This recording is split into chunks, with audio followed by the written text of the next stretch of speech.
కొట్టడానికి ఎన్ని లక్షలు చెప్పులు దెబ్బలుంటామో మాట్లాడేటప్పుడు ఈ బరువు మాటలు బంద్ చేయాలి. అధికార మంత్రులు తలకెక్కి తాగిన దాంతో పాటు అధికార మంత్రి కూడా తలకెక్కింది. దాంతో వస్తుంది ఈ మాట.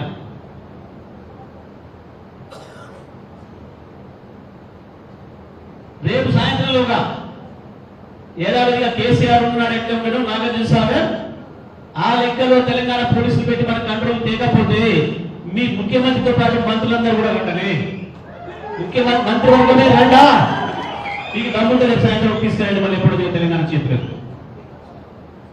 లేదంటే మొదలైతుంది యుద్ధం. ఒక కేసీఆర్ దిక్కు తెలంగాణకి ఎప్పుడైనా మళ్ళీ వస్తాడు, తప్పకుండా బయటకు వస్తాడు.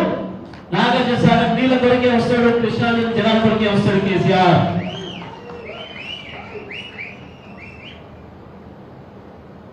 తెలంగాణ ప్రజలకు ముందు పుచ్చుకోకుండా చూసే బాధ్యత కేసీఆర్. కొట్లాడి తెచ్చేవాడు కేసీఆర్ కాబట్టి ఆ బాధతో తెచ్చిన నాయకుడు ఆయన ఒక్కడే కాబట్టి తెలంగాణను ప్రేమించి ఇష్టపడి ఇక్కడ తెచ్చినవాడు కాబట్టి ఆయన బాధ అవుతుంది. వాళ్ళు పదవి పోయిందన్న బాధ ఎప్పుడు ఉండదు. కేసీఆర్కి పదవులన్నీ కూడా ఖాళీ కొడుతూ సమానం. ఎన్నిసార్లు రాజీనామాలు ఈ దేశంలో అత్యంత ఎక్కువ రాజీనామాలు చేసిన నాయకుడు కేసీఆర్.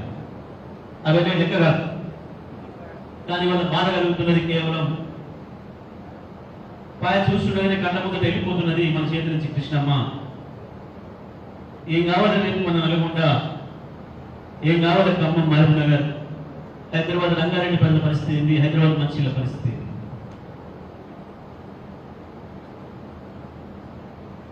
మామూలు విషయం కాదు. ఇవాళ మన తెలంగాణ సాగు బతుకు సమస్య, తెలంగాణ జీవన వల్ల సమస్య కేవలం కృష్ణ వాళ్ళు చేసిన పని. దాంట్లో లేదు, ఆ సోయి లేదు. వీళ్ళ తెలంగాణ ఆత్మ లేదు, తెలంగాణ ప్రజల హక్కుల సోయి లేదు, తెలంగాణ నీళ్ళ హక్కుల సోయి లేదు. లంక మీద పోటీ పడుతున్నారు. వీటితో అంటున్నాడు, వాడితో అంటున్నాడు. లంక మీద ఒకటి తెలకుండా ఒకటి అవుతున్నాడు. ఒకటి పడుకోవడం ఇంకోటి వేస్తూ అవుతున్నాడు. ఎవరు మాట్లాడాలి మాట్లాడతాడు. ఏమే లంక మీద నేర్చుకొని వచ్చినాం, లంక మీద ఉంటాయి మీకు.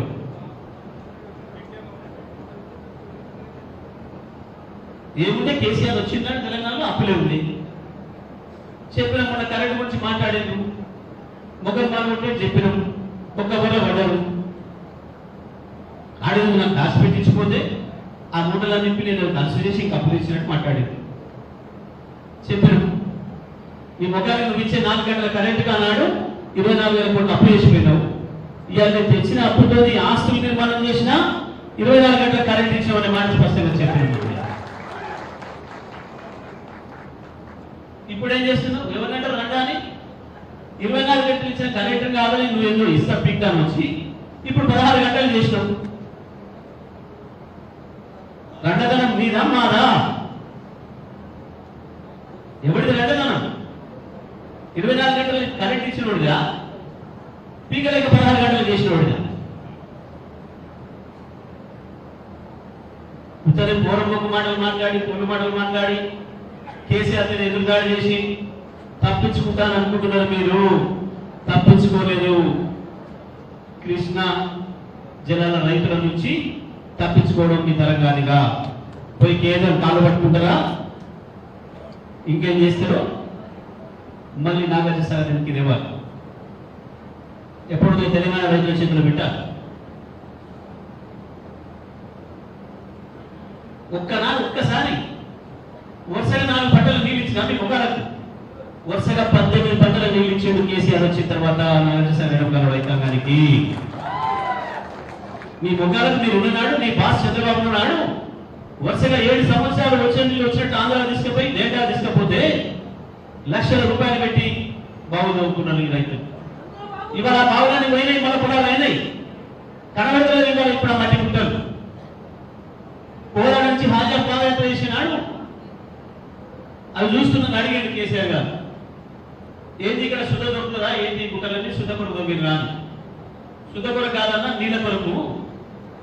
ఎడమకాల నీళ్లు రాక రైతాంగం మన బావుల కోసం దృష్టికి వచ్చిండ్రు. ప్రొక్లైన్లు జేసీబీలు పెట్టి 2 రోజులు 3 రోజులలో రాత్రి పగలు పనిచేసి బావు దొక్కునే దుస్థితి వచ్చింది అన్నాడు. మళ్ళీ గదే రోజులు వస్తాయి, గుర్తు చేసుకోవాలి. మొత్తం ఎడవకాలం రైతాంగానికి అందరికి కూడా మళ్ళీ అదే దుస్థితి వస్తుంది. మనం కనుక ఊరికే కూర్చుంటే ఏమోలే మనకేమైందని అనుకుంటే మళ్ళీ అవే రోజులు వస్తాయి. 10 లక్షలకు అమ్మిన భూమి 2 లక్షలకు అమ్ముకోవాల్సిన దుస్థితికి వచ్చిన మన అడమ మళ్ళీ యాడ్ చేసుకోవాలి. ఆ రోజు ఏదో రాజకీయాల గురించి మాట్లాడతలే కావు. ఇవాళ కావాలంటే పోయి చూసామని చెప్పండి. ఈ ఎమ్మెల్యే దిగాలగూడ ఎమ్మెల్యే కూడా సోయకపోవచ్చు, తెలవకపోవచ్చు. ఒక్కసారి పోయి చూసామండి. నాలుగు సార్ కట్ట మీదకి అడుగు కూడా పెట్టనిస్తలేదు. ఇవాళ అడుగు పెట్టనిస్తలేదు ఎవరిని. సిఆర్ఎఫ్ కంట్రోల్లో పెట్టుకుంది. సిఆర్పిఎఫ్ గాలాంగే సోయలేదు. వెంకరెడ్డికి, ఉత్తమ్ రెడ్డికి అవి 6 వేలు అన్ని అప్పులే ఉన్నాయి కదా, నేనేం చేయాలంటాడు. నేను ఏదో ఉందని నేను తోకపోదామని వస్తే అమ్మ కేసీఆర్ అంటాడు అన్ని మంచి పెట్టిపోయి 1 రూపాయలు పీల్చలేదు. ఇప్పుడు ఎట్ట తినాలని నేను అంటున్నాడు. గాపల్లే ఉన్నారు, తినే పోటీలో ఉన్నారు. ఒకరికి ఓడు తేజది బడ్జెట్తోనే లేదు. వీళ్ళ పంచాయతీలన్నీ